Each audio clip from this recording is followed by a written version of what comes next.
Ça, c'est Max. Max est chef de projet. En arrivant au bureau, Max commence par ouvrir Teams. Vous savez, l'application connue pour réaliser des réunions à distance. Sur Teams, Max a facilement accès à tous les projets sur lesquels il travaille. Il peut voir les informations générales de ses projets, comme la description du projet, son budget, ses principaux risques, ou encore les phases du projet qui sont validées et celle qui est en cours. D'ailleurs, ces informations sont partagées avec toute l'équipe projet. Ce matin, Max doit mettre à jour le budget du projet. En un clic, il a accès au fichier Excel qu'il peut modifier.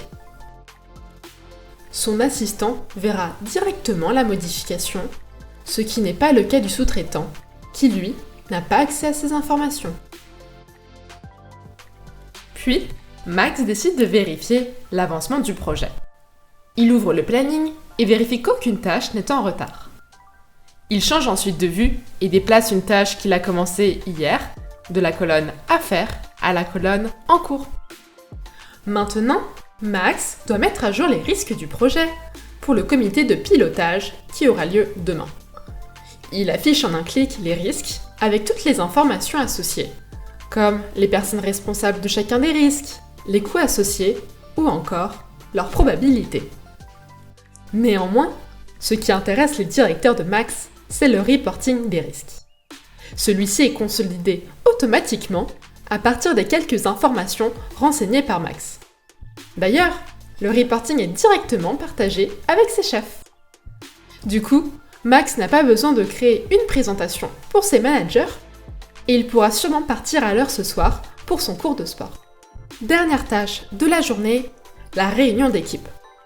Les livrables de l'équipe sont partagés avec tous les membres du projet et ils sont classés selon les exigences de l'entreprise.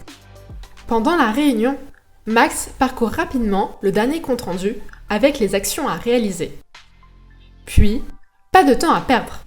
Max crée en un clic le nouveau compte-rendu. La rédaction des notes est partagée en temps réel avec les participants. Durant sa journée, Max a utilisé différents outils de la suite Office 365, comme Excel, Project for the Web, Power Apps, Power BI, SharePoint ou encore OneNote. Et tout ceci à travers une seule et unique interface qui s'appelle Teams.